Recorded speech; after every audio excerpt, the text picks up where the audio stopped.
Alors, question avant d'en venir à l'aspect, j'allais dire, éditorial et la manière de travailler l'information sur ces nouveaux médias digitaux.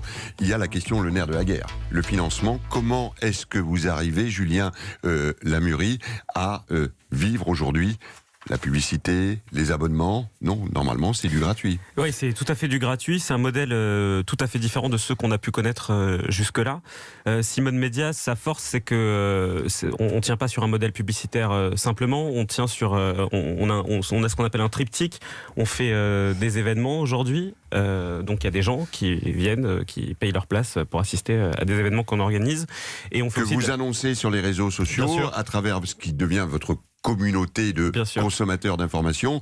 Il y en avait une, allez, donnez-nous c'était le mois de décembre. C'était une orgasme party. L'orgasme party, c'était voilà. C'est ça que vous pour parler de sexualité féminine notamment.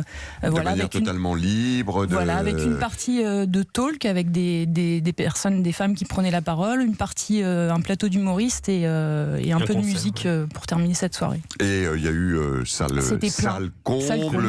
Vous avez une partie des recettes qui sont parties vers une association, la Maison des Femmes, ouais. Et l'autre partie qui est une de vos sources de financement. Exactement. Les autres sources de financement. Et la troisième, c'est la production télé. Et là, Céline peut peut-être en parler un peu plus. Oui, il y a le brand content et ce qu'on appelle nous la production en marque. Français. Voilà. Tous ces mots anglais dans les nouveaux médias, le wording.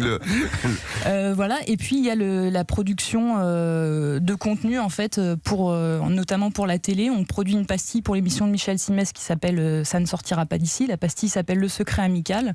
Voilà, on est venu chercher en fait notre savoir-faire puisque on a et notre ton pour construire un petit portrait dans cette émission. Ce qui voudrait dire, Johan Hufnagel, qu'il faut à la fois avoir une singularité pour exister, mais que finalement pour vivre, on a besoin aussi de s'asseoir sur un certain nombre de partenariats à l'ancienne, j'allais dire, avec les médias traditionnels. Ce qui est certain, c'est nous le choix, je dirais presque l'obligation éditoriale qu'on s'est fixé dès le départ, à savoir d'aller informer des gens qui ne s'informaient plus par les médias traditionnels, faisait qu'on devait aussi s'asseoir sur les ressources traditionnelles, à savoir essentiellement la vente ou l'achat au numéro ou le paiement de redevances, etc., etc. Donc forcément, on a dû un peu changer pas un fusil d'épaule, mais en tout cas s'inscrire directement dans cette ligne-là, qui est celui de la publicité, du sponsoring, et parfois effectivement, comme le disait Céline, du brand content. Donc ça veut dire produire des contenus, parfois en partenariat avec certaines marques.